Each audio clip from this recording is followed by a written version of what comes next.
ผู้มีปัญญาพิจารณาโลกนี้เต็มไปด้วยสิ่งสมมุติครอบครัวแต่ละครอบครัวเต็มไปด้วยสิ่งสมมุติชีวิตคนแต่ละคนก็เต็มไปด้วยสิ่งสมมุติประเทศแต่ละประเทศก็เต็มไปด้วยสิ่งสมมุติทั้งสิ้นสิ่งสมมุตินี่แหละเป็นบ่อเกิดแห่งความทุกข์สิ่งสมมุตินี่แหละเป็นเหตุให้เราวุ่นวายสิ่งสมมุตินี่แหละทำให้กายกับจิตเราไม่สงบสิ่งสมมุตินี่แหละจึงทำให้เรานั้นสูญเสียทรัพย์สมบัติไปกับสิ่งสมมุติเพราะสิ่งสมมุติมันไม่ใช่ความเป็นจริงผู้ที่มีปัญญาจึงเห็นความจริงในสิ่งสมมุติคำว่าหญิงก็ไม่มีคำว่าชายก็ไม่มีไอ้ที่มันมีเพราะมันสมมุติขึ้นดังพระพุทธเจ้าก็ไม่มีในโลกใบนี้ก็เพราะเราสมมุติขึ้นว่าเป็นพระพุทธเจ้าส่วนพระธรรมนั้นมันไม่มีใครเป็นสิ่งไม่มีใครสมมุติมันเป็นสิ่งที่มีอยู่เป็นอยู่ดังพระพุทธเจ้าที่ดับขันธ์ปรินิพพานไปแล้วมากกว่าเม็ดหินเม็ดดินเม็ดทรายตัดสรู้พระธรรมอยู่เหนือสิ่งสมมุติพระธรรมก็ได้แก่ปัญญาผู้มีปัญญาจึงเห็นสิ่งสมมุติเป็นกาวคนที่ติดในสิ่งสมมุติเหมือนหนูติดกาวท่านทั้งหลายสิ่งสมมุตินี่แหละจึงทำให้ชีวิตเราวกไปวนมาวกไปวนมากับสิ่งสมมุติทุกวันไม่มีวันจบสิ้นบุคคลที่มีปัญญาจึงพิจารณาและก็ละวางสิ่งสมมุติออกไปจากกายจากจิต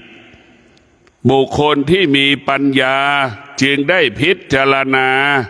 ว่าร่างกายของเราเต็มไปด้วยสิ่งสมมุติสิ่งสมมุติก็จึงทำให้เรานั้นเป็นทุกข์ความแก่ก็เป็นสิ่งสมมุติในพวกเราทั้งหลาย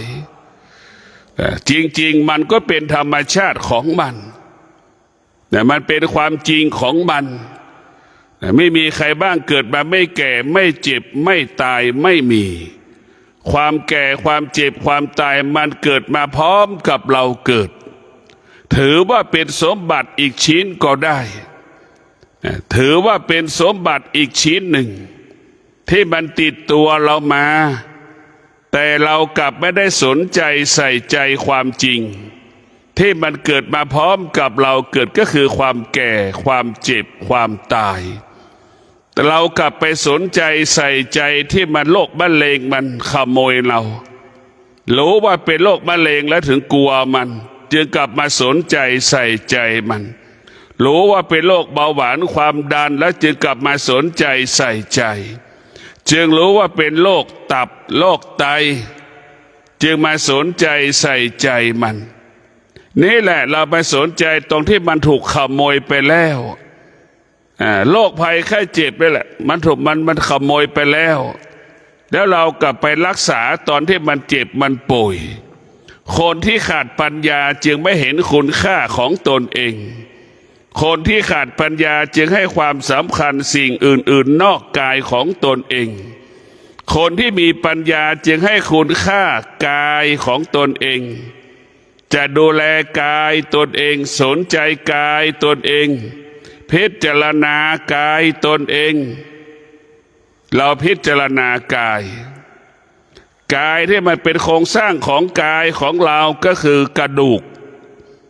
เห็นไหมกระดูกนี่เป็นโครงสร้างกายของเรากระดูกเปรียบเสมือนเสาบ้าน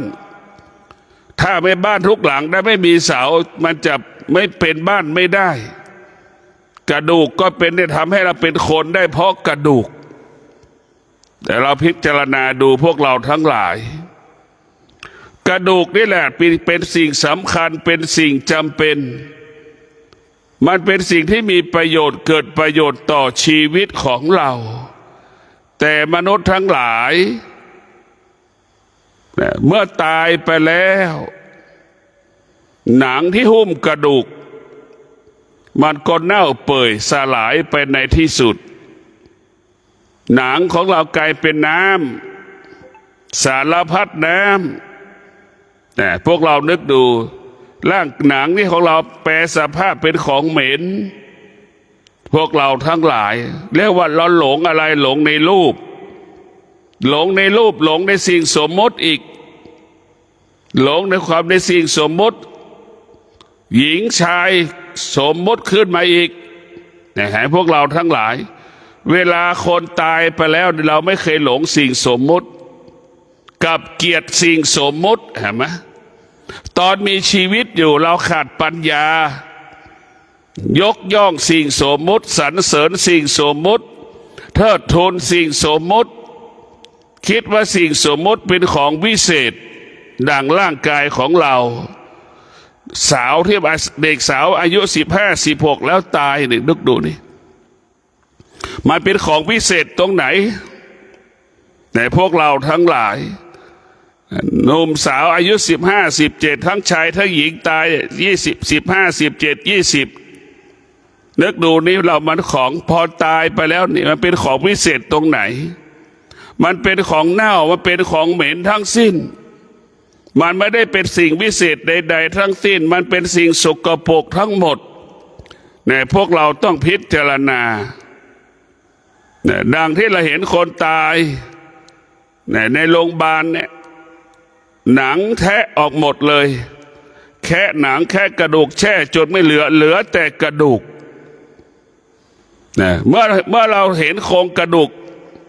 ทุกคนจะเกิดคำว่ากลัวอะไรกลัวโครงกระดูกเนี่ยพวกเรากลัวไม่มีใครอยากเห็นโครงกระดูกหัวเห็นไหมหัวมันมีหนังไหมลูกเบ้ากระตามีไหมจมูกมันมีไหมหนังไม่มีไหมพวกเราทั้งหลายแล้วคำว่าหญิงอยู่ตรงไหนเห็นไหมคำว่าชายอยู่ตรงไหนในร่างเราไหนไหมเวลาคนตายไปแล้วเหลือแต่โครงกระดูกหญิงอยู่ตรงไหนชายอยู่ตรงไหนมันไม่มีหญิงมันไม่มีชายอันที่แท้จริงมันก็เป็นเช่นนั้นแต่เราก็หลงไปด้วยหญิงหลงไปด้วยชายหลงไปด้วยสิ่งสมมติบัญญัติสิ่งสมมติบัญญัตินี่แหละจึงทำให้เรานั้นทุกข์ทรมานผู้ที่มีปัญญาจึงออกจากสิ่งสมมติจึงเห็นสิ่งสมมติเป็นโทษเป็นพิษเป็นภัยดังพ่อแม่ครูบาอาจารย์ทั้งหลายที่ปฏิบัติธรรมประพฤติธรรมจะไม่หลงในสิ่งสมมติจะไม่ติดในสิ่งสมมติละสิ่งสมมติทั้งสิ้นเหมือนดังคำว่านะเหมือนดังคำว่าเราเห็นธรรมชาติแต่เราไม่เห็นตัวตนของคนเรียกว่าเราเห็นธรรมชาติของเธอแต่ฉันไม่ได้เห็นตัวตนของเธอชื่อของเธอฉันไม่เห็นเนี่ยธรรมชาติของคนแต่ละคนก็คือเปลี่ยนแปลงและแปรสภาพร่างกายของเรามันเปลี่ยนแปลงและแปรสภาพอยู่ตลอดเวลาอย่าได้หลงในร่างกายของตนเองเราจะนึกดูเราเกลียดเนี่ยเราเห็นโครงกระดูกอยู่ในที่เขาเก็บแสดงพิพิธภัณฑ์ก็ดีโครงกระดูกเนี่ยเราเห็นแล้วกลัวทุกวันนี่เราพิจารณาดูนี่กินข้าวเราก็กินข้าวกับโครงกระดูกถ้าไม่มีกระดูกเราจะนั่งกินข้าวได้อย่างไรถ้าเราไม่มีโครงกระดูกเราจะไปทำงานได้อย่างไรเราพิจารณาดูถ้าเราไม่มีโครงกระดูกจะได้เงินแสนเงินล้านมีเงินไหมถ้าเราไม่มีโครงกระดูกเราจะไปทำดีได้ไหมทำชั่วได้ไหมเพราะฉะนั้นกระดูกไม่เป็นของดีของวิเศษแต่เรากลับไปเกลียดกระดูกของตนเองกระดูกของคนอื่น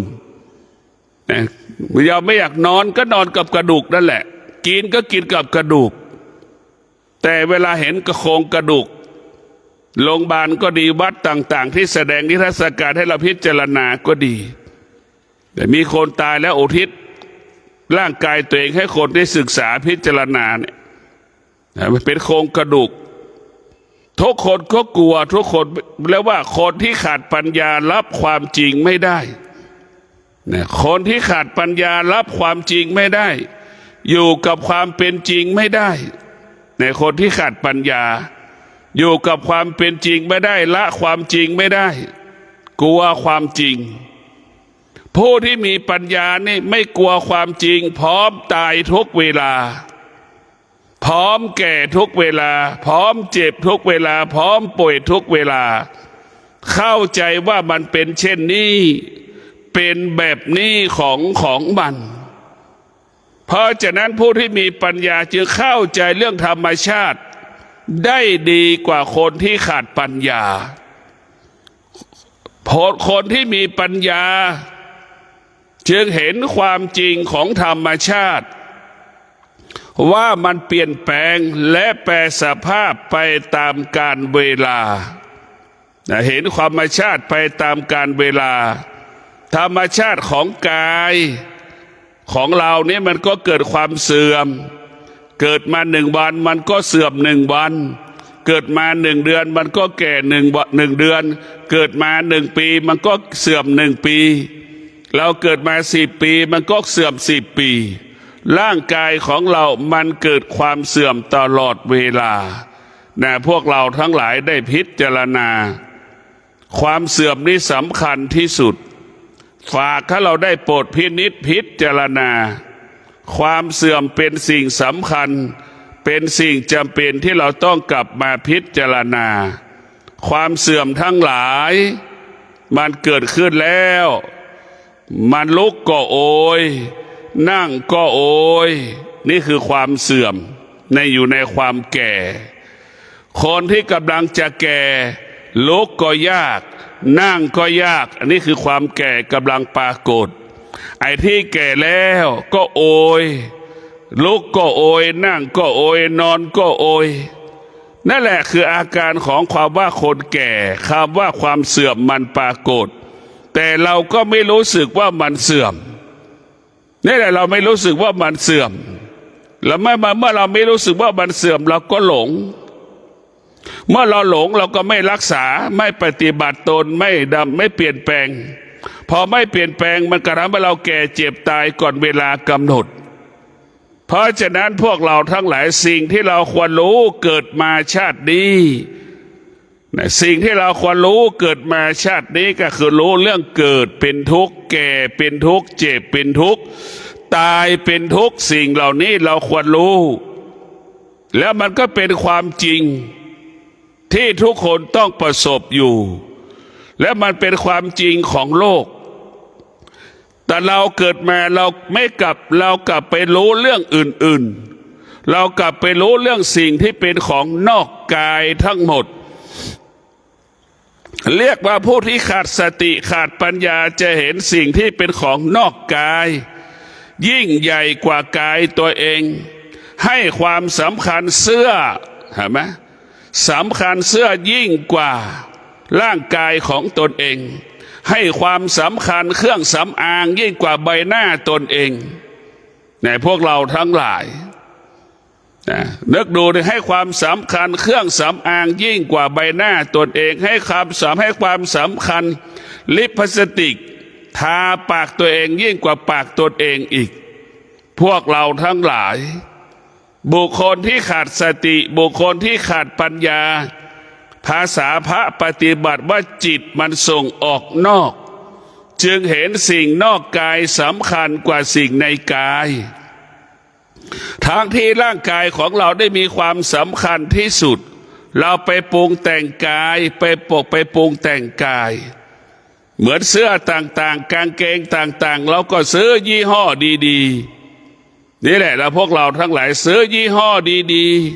ๆมาปกปิดร่างกายอวดกันอีกเอาไว้อวดกันอวดฐานะอวดความเป็นอยู่นี่แหละคือคนโง่จะซื้อเสื้อผ้า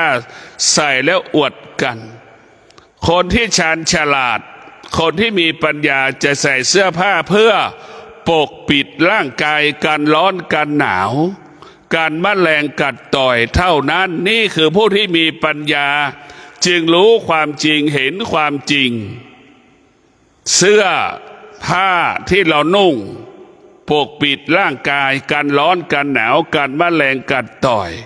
นี่หลักของวิชาปัญญารู้ความจริงอยู่กับความเป็นจริงมนุษย์ที่มีอวิชชาแล้วขาดปัญญามันก็โง่ยิ่งกว่าควายโง่ยิ่งกว่างัวใส่เสื้อผ้าเพื่อโอ้อวดกันใส่เสื้อผ้าเป็นสังคมของอีกคนกลุ่มหนึ่งใส่เสื้อผ้าเป็นสังคมอีกกลุ่มหนึ่งนี่แหละพวกเราทั้งหลายเอาไปติดเสื้อผ้าเพื่อสวยเพื่องามความสวยความงามก็กลายเป็นกิเลสกิเลสเกิดขึ้นก็ทำลายชีวิตทำลายครอบครัวทำลายอาชีพทำลายหน้าที่ในพวกเราทั้งหลายกิเลสตัณหาก็เกิดจากเนี่ยในรูปในรสในกลิ่นในเสียงรูปรสกลิ่นเสียงมันก็อยู่ในร่างกายของเราแต่เพราะฉะนั้นพวกเราทั้งหลายสิ่งที่เราควรรู้ก็คือเกิดแก่เจ็บตายผู้ที่มีปัญญาจึงรู้ว่าเกิดแก่เจ็บตายนั่นเป็นสิ่งสำคัญที่เราจะต้องปฏิบัติที่เราจะต้องเรียนรู้แล้วเอานำมาพิจารณาเราเกิดมาเราจะใช้ร่างกายของเรานี้ให้เป็นประโยชน์สูงสุดผู้ที่มีปัญญาผู้ที่มีปัญญาผู้มีวิชาจะใช้ปัญญาวิชาเนี่ยวิชากับปัญญาใช้ร่างกายของเราให้เป็นประโยชน์เกิดประโยชน์ดังหลวงปู่มั่นได้ใช้ร่างกายด้วยวิชาปัญญาให้เกิดประโยชน์สูงสุดหลวงปู่มั่นจึงเป็นพระที่เป็นประโยชน์เกิดประโยชน์ต่อประชาชนสาธารณชนทั้งโลกจึงเป็นพระต้นแบบจึงเป็นพระแบบอย่างของพระกรรมฐานจึงเป็นพระต้นแบบอย่างของพระวิปัสสนาสายวัดป่านี่แหละเพราะวิชาปัญญามาจัดการบริหารกายของตนเองทำกายของตัวเองให้เป็นประโยชน์เกิดประโยชน์ทำใจของตนเองให้เกิดประโยชน์เป็นประโยชน์ดังหลวงปู่ครูบาเจ้าศรีวิชัย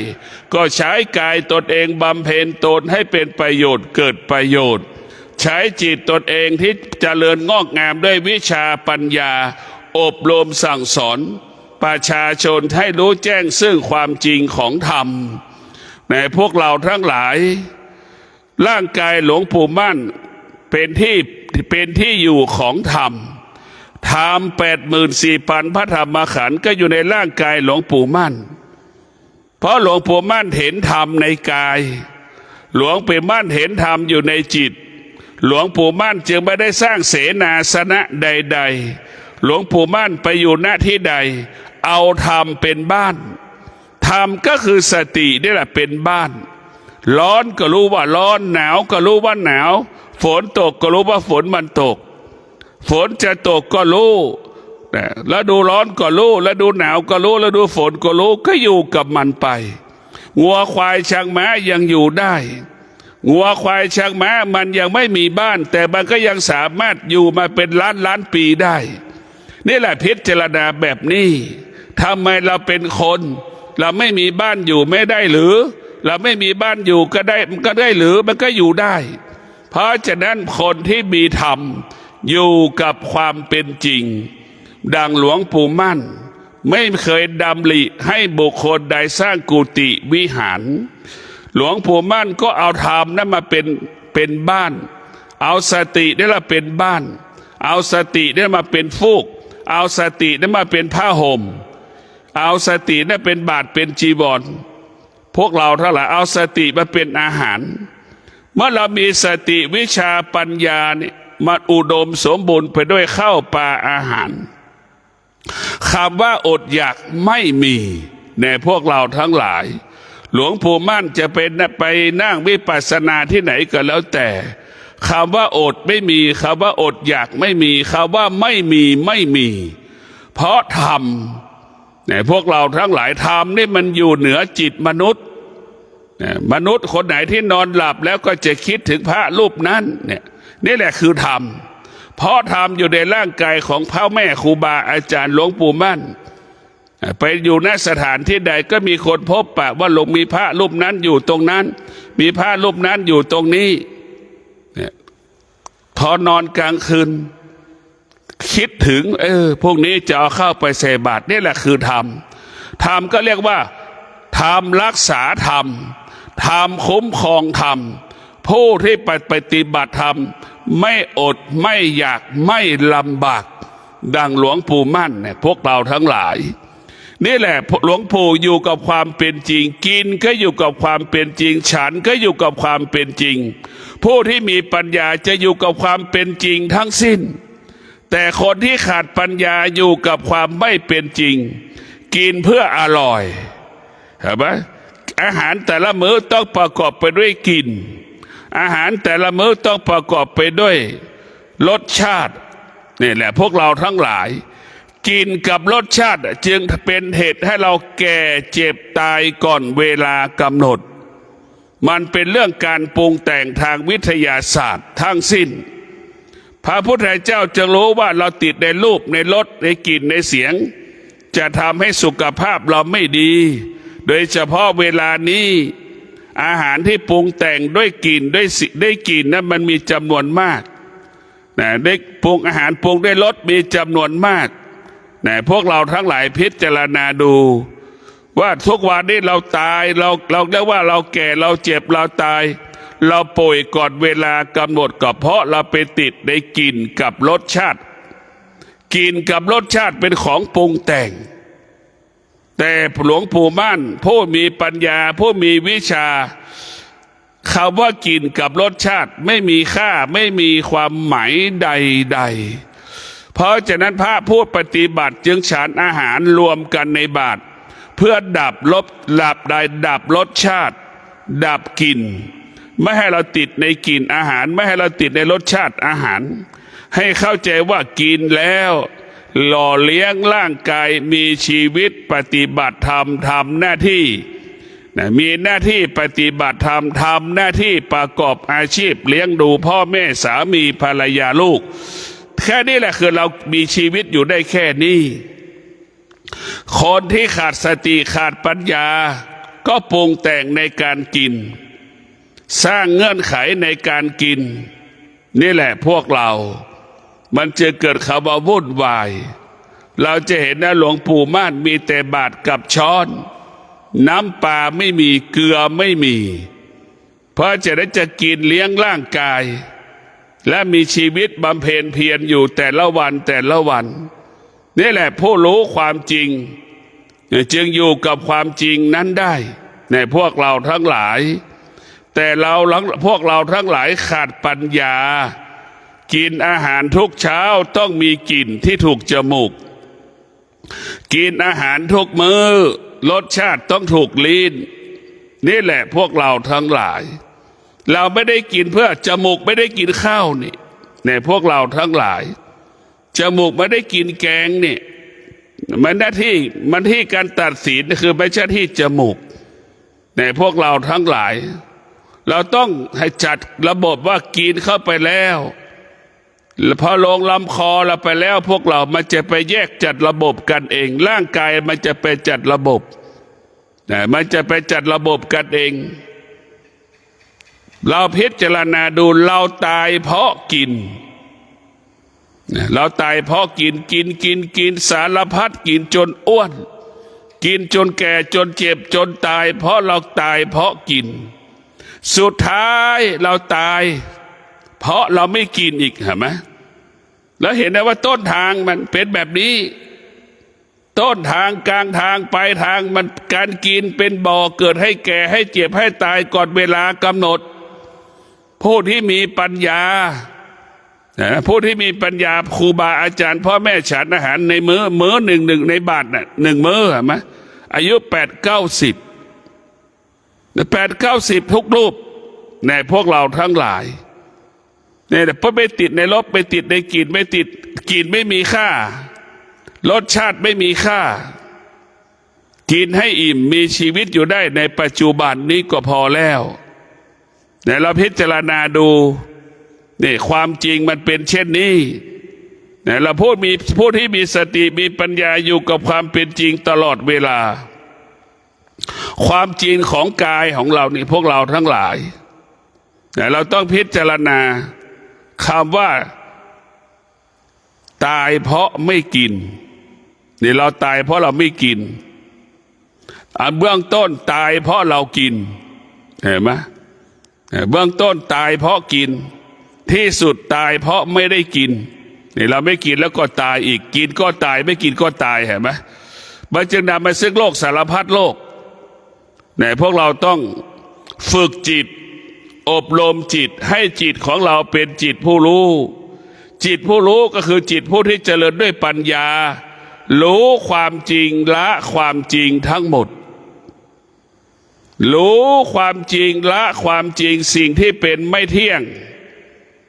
สิ่งที่มันไม่เที่ยงเราก็ละให้หมด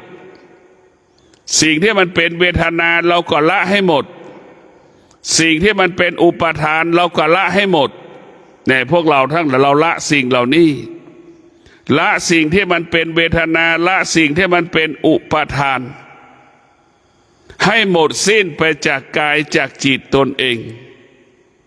เนี่ยให้เราละให้หมดให้เราเข้าใจมันเนี่ยให้เราเข้าใจมันให้ได้แล้วถ้าละได้มันก็ไม่มีอะไรถ้าเราละไม่ได้มันก็เป็นทุกข์พระพุทธเจ้าสอนให้เรารู้เรื่องความจริงทั้งหมดความจริงของพระพุทธเจ้าสิ่งที่เราควรรู้สึกตัวนี่แหละคือสำคัญที่สุดสิ่งที่เราควรรู้ก็คือรู้สึกตัวไม่ใช่รู้เรื่องธรรมะข้อนั้นข้อนี้เพราะนั้นเรารู้เรื่องธรรมะแต่เราไม่รู้สึกตัวมันเป็นไปไม่ได้เราจะรู้ธรรมะเราต้องรู้สึกตัวก่อนเมื่อเรานั่งสมาธิเรารู้สึกตัวนี่เจ็บเราก็รู้ว่าเจ็บปวดก็รู้ว่าปวดหงุดหงิดก็รู้ว่าหงุดหงิดนี่คือเรารู้สึกตัวเมื่อเรารู้สึกตัวแล้วพวกเราทั้งหลายเมื่อเรารู้สึกตัวนี่มันมีแต่คำว่าหมดจดผ่องใสเมื่อเรารู้สึกตัวแล้วกายวาจาใจสะอาดบริสุทธิ์ตลอดกาลในเมื่อเรารู้สึกตัวพวกเราทั้งหลายได้โปรดพิจารณาในคำว่ารู้ของพระพุทธเจ้าก็ให้เรารู้สึกตัวอันที่สองให้เรารู้อะไรรู้ในอริยบททั้งสี่จะนั่งจะนอนจะยืนจะเดินให้เรารู้ในอริยบททั้งสี่เรียกว่าในอริยบทใหญ่และรู้ในอริยบทย่อยนี่แหละคือสิ่งที่เราควรรู้คำว่ารู้ของพระพุทธเจ้าไม่ใช่รู้พระธรรม84,000พระธรรมขันธ์คำว่ารู้ของพระพุทธเจ้าไม่ใช่รู้เรื่องพระไตรปิฎกคำว่ารู้ของพระพุทธเจ้าไม่ได้รู้เรื่องพระอภิธรรมคำว่ารู้ของพระพุทธเจ้ารู้เรื่องกายกับจิตรู้ว่ากายกับจิตให้รู้ตรงนี้ว่ากายกับจิตเป็นสิ่งสำคัญที่สุดกายกับจิตเป็นต้นกำเนิดของธรรมถ้าจิตไม่มีกายกายไม่มีจิตธรรมก็ไม่มีเมื่อมีกายมีจิตมันจึงมีธรรมพวกเราทั้งหลายกายกับจิตจะเป็นต้นกำเนิดของธรรมเราต้องพิจารณาเห็นความจริงแบบนี้อย่างนี้เมื่อเราไม่เห็นความจริงเราก็จะไม่รู้เรื่องความจริงความจริงทั้งหลายมันอยู่ในร่างกายของเราทั้งหมดเนี่ยความจริงทั้งหลายอยู่ในร่างกายของเราทุกคน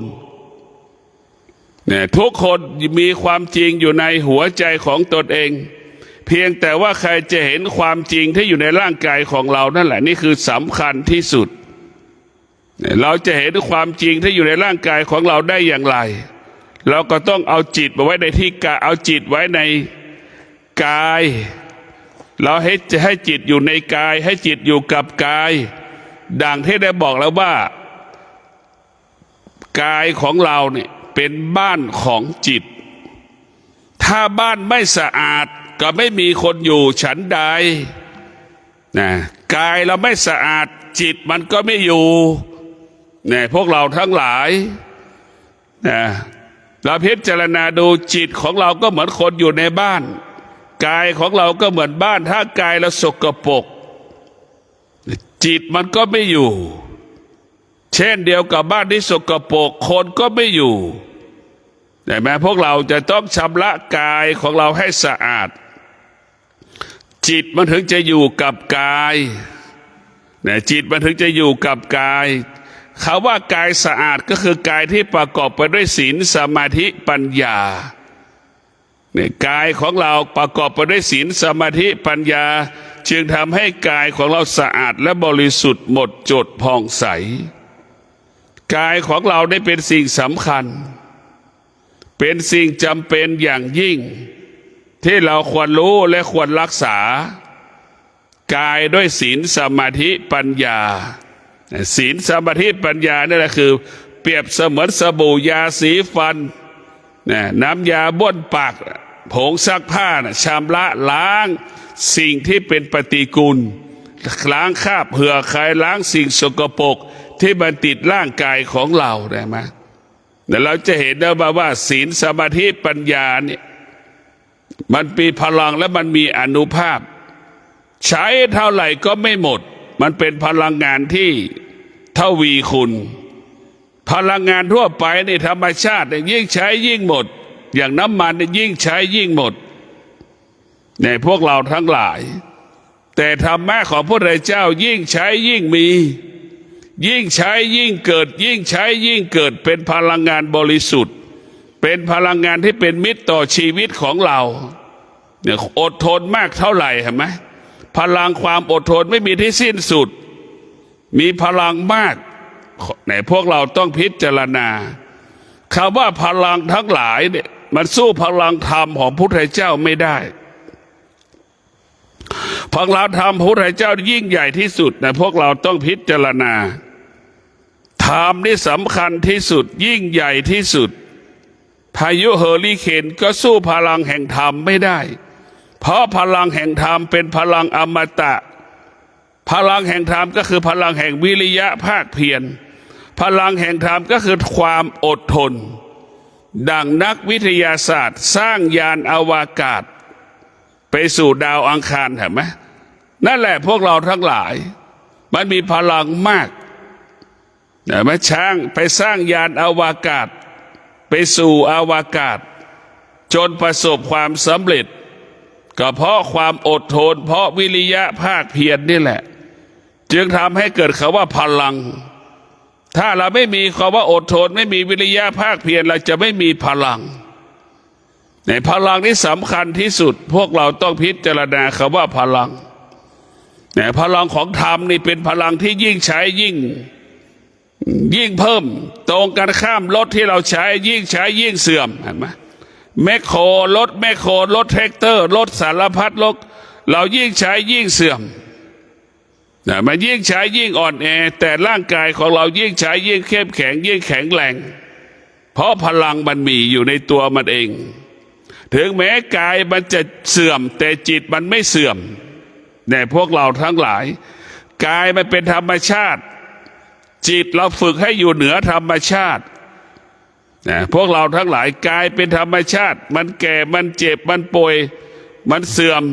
แต่จิตของเรามันไม่เสื่อมจิตเราอยู่เหนือกายที่สุดจิตเราก็ทิ้งกายที่สุดจิตเราก็ทิ้งกายเหมือนแม่ที่สุดแม่ก็ทิ้งลูกที่สุดแม่ก็ทิ้งภรรยาแม่ก็ทิ้งสามีที่สุดพ่อก็ทิ้งภรรยาที่สุดพ่อก็ทิ้งลูกตอนที่มันป่วยหนักใช่ไหมมันกะละโดยอัตโนมัติเหมือนคนป่วยใกล้ตายนะหรือคนป่วยหนักเมียก็ไม่มีค่าผัวก็ไม่มีค่าลูกก็ไม่มีค่าสมบัติก็ไม่มีค่าที่สุดพวกเราทั้งหลายไม่มีสิ่งใดที่มีค่าเลยตอนที่เรามีชีวิตอยู่สามีมีค่าภรรยามีค่าลูกมีค่าสารพัดสิ่งมีชีวิตไม่มีชีวิตมีค่าแต่เวลาเราป่วยใกล้ตายนะไม่มีค่าอะไรสักอย่างเห็นไหมพวกเราทั้งหลายคิดถึงสามียังไม่คิดเลยคิดไม่ได้เลย คิดถึงภรรยาก็คิดไม่ได้เลยคิดถึงลูกยังคิดไม่ได้เลยนั่นแหละพวกเราทั้งหลายเราต้องพิจารณาชีวิตของเราเนี่ยถ้าเรามีสติเรามีปัญญาเนี่ยมันจะเกิดคำว่าละความจริงรู้ความจริงละความจริงรู้ความจริงละความจริงที่สุดก็คือตนแลเป็นที่พึ่งแห่งตนตนแลเป็นที่พึ่งแห่งตนนี่แหละพวกเราทั้งหลายจิตของเราเป็นที่พึ่งของเราได้บ้านเป็นแค่อาศัยนะบ้านเป็นแค่อาศัยสามีก็แค่เป็นผู้อาศัยเราแค่อาศัยสามีนะแต่จิตนี่แหละสำคัญที่สุดพวกเรานะเราต้องอาศัยจิตเป็นหลัก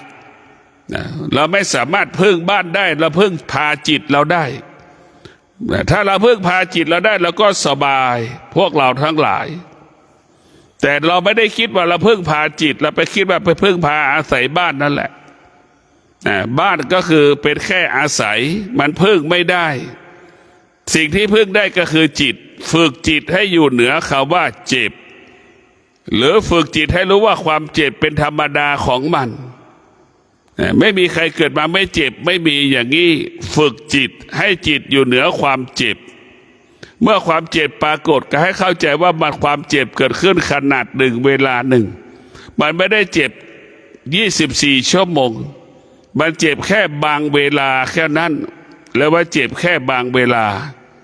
ให้เข้าใจแบบนี้ให้เข้าใจอย่างนี้ในพวกเราทั้งหลายในชีวิตของเรามันไม่มีอะไรให้เราเข้าใจความจริงเท่ากับคำว่าเกิดแก่เจ็บตายมันเป็นความจริงที่เราต้องศึกษาเรียนรู้ต้อนรับมันคือต้อนรับความแก่ความเจ็บความตายแต่เรากลับไปต้อนรับบุคคลต่างๆอย่างดีอย่างละเอียดปาณีตแต่ไม่เคยคิดที่จะต้อนรับความแก่ความเจ็บความตายให้กับตนเองเลยเรารู้ว่าวันหนึ่งเราแก่เรารู้วันหนึ่งเราต้องเจ็บยังไม่เคยบางคนยังไม่สามารถเก็บเงินต้อนรับความแก่จะรักษาความแก่ความเจ็บได้แต่พวกเราทั้งหลายจะตายก็ยังเป็นภาระของคนอื่นแต่บัดนี้แหละคือสังเวชเวทนาแม่พวกเราทั้งหลายเจ็บป่วยก็เป็นภาระของคนอื่น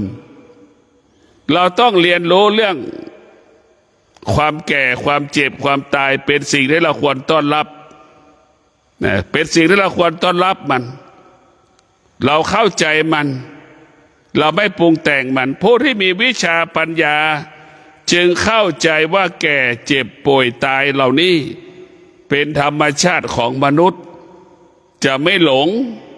เรียกว่าเราจะไม่หลงในความแก่ความเจ็บความตายเราจะไม่หลงมันเมื่อเราไม่หลงมันก็ไม่มีอะไรเมื่อไม่มีอะไรมันก็ไม่ทุกข์เมื่อไม่ทุกข์จิตมันก็เป็นอิสระกายก็อิสระจิตก็อิสระจึงฝากให้เราได้โปรดพินิจพิจารณาชีวิตของเราต้องอยู่ด้วยธรรมชีวิตของเราต้องพึ่งพาธรรมธรรมะของพระพุทธเจ้าสอนให้เราพึ่งพาตนเองสอนให้พึ่งพาตนเองตนแลเป็นที่พึ่งแห่งตนเพื่อนของเราก็เป็นเพียงแค่เครื่องมืออำนวยความสะดวกเพื่อนของเราเปรียบเสมือนบ้านแค่อาศัยอยู่เท่านั้นไม่สามารถเป็นที่พึ่งของเราได้ไม่สามารถเป็นที่พึ่งของเราได้สิ่งที่เป็นที่พึ่งของเราก็คือตนแลเป็นที่พึ่งแห่งตนเจ็บปวดเขาก็ไม่สามารถบรรเทาอาการความเจ็บปวดเราได้ให้เราเข้าใจว่าพ่อแม่สามีภรรยาไม่ใช่เป็นที่พึ่งของเราไม่ใช่เป็นที่พึ่งสิ่งที่เป็นที่พึ่งก็คือจิตของเราสิ่งที่เป็นที่พึ่งก็คือกายของเรานั่นแหละพึ่งจิตพึ่งกายตนและเป็นที่พึ่งแห่งตนเนี่ยสิ่งเหล่านี้เป็นที่พึ่งของเราได้พิจารณาเมื่อเราพิจารณาทุกวันแล้วเนี่ย เราก็จะเห็นความจริงที่มันเกิดขึ้นทุกวันทุกวันทุกวันทุกวันเราจะเห็นความจริงที่มันปรากฏขึ้นทุกวันทุกวันทุกวันแต่สิ่งสำคัญคือตรงนี้เราต้องพิจารณาถ้าเราไม่พิจารณาแล้วเราก็จะลำบากเราจะลำบากเมื่อเราลำบากแล้วเราก็จะทำให้เรานั้นเป็นทุกข์คนส่วนมากไม่เข้าใจแก่ไม่พร้อมแก่ไปทำสัญญกรรมพวกเราทั้งหลายเจ็บก็ไม่พร้อมที่จะเจ็บคนส่วนมากไม่กลัวเจ็บแต่กลัวแก่พวกเราทั้งหลายแก่นั่นเป็นมันทำให้ร่างกายมันเปลี่ยนแปลงและคนก็ไม่ยอมรับความแก่มันไม่มีใครไม่แก่ไม่มีแต่ให้เราเข้าใจผู้ที่มีปัญญาจึงรู้ความจริงแล้วก็อยู่กับความเป็นจริงนั้นได้อย่างงดงามและปกติพวกเราต้องมีสติพิจารณามีปัญญาพิจารณาปัญญาเป็นสิ่งสำคัญปัญญาเป็นสิ่งสำคัญถ้าดวงจิตเรามีปัญญาเราก็จะอยู่เหนือสิ่งที่เรารู้และเราก็ละสิ่งที่เรารู้และเราก็ไม่ตามรู้สิ่งที่เรารู้เป็นสมมติบัญญัติทั้งสิ้นที่เราเรียกว่าเป็นอนิจจังทุกขังอนัตตาเป็นเวทนาและอุปาทานมันเป็นขันธ์ห้าร่างกายของเรานี่แหละเราไปหลงขันธ์ห้าเราไปหลงขันธ์ห้าเราหมดหญิงชายเพราะขันธ์ห้าได้เราไปหลงกับตนนี้แหละ70-80ก็ยังหลงอยู่หลงไม่จบพวกเราทั้งหลายจิตเรามันเป็นยิ่งใหญ่กว่ากายกายเราร่างกายมันนี่ไม่ไหวแต่จิตมันยังเป็นอายุจิตเราเห็นไหมมันเป็นจิตเราเปรียบเสมือนเด็กอายุ16 17 18แต่ร่างกายของมันเนี่ยมันเป็นคนเหมือนอายุ80เห็นไหมเด็กบางคนร่างกายมันเด็กบางคนก็เหมือนคนอายุ80 60 70ร่างกายไม่แข็งแรงแต่จิตของเรานั้นเหมือนเด็กอายุ18ตลอดเวลาไม่ว่าคนอายุ80ก็เป็นเช่นนั้นอายุ90ก็เป็นเช่นนั้นมันเสมอเหมือนกันหมดคือมีความอยากมันยังมีความอยากเสมอเหมือนกันหมดความอยากและมีพลังและมีอานุภาพยิ่งกว่าพายุเฮอริเคนแต่ให้เราเข้าใจว่าความอยากและมีพลังและมีอานุภาพมากกว่าพายุเฮอริเคนมันมีพลังมากมาทำลายทุกสิ่งทุกอย่างพวกเราได้เข้าใจว่าความอยากนั้นบ่อนทำลายชื่อเสียงวงตระกูลของตนเองความอยากเป็นผู้ทำลายชีวิตและอนาคตของตนเอง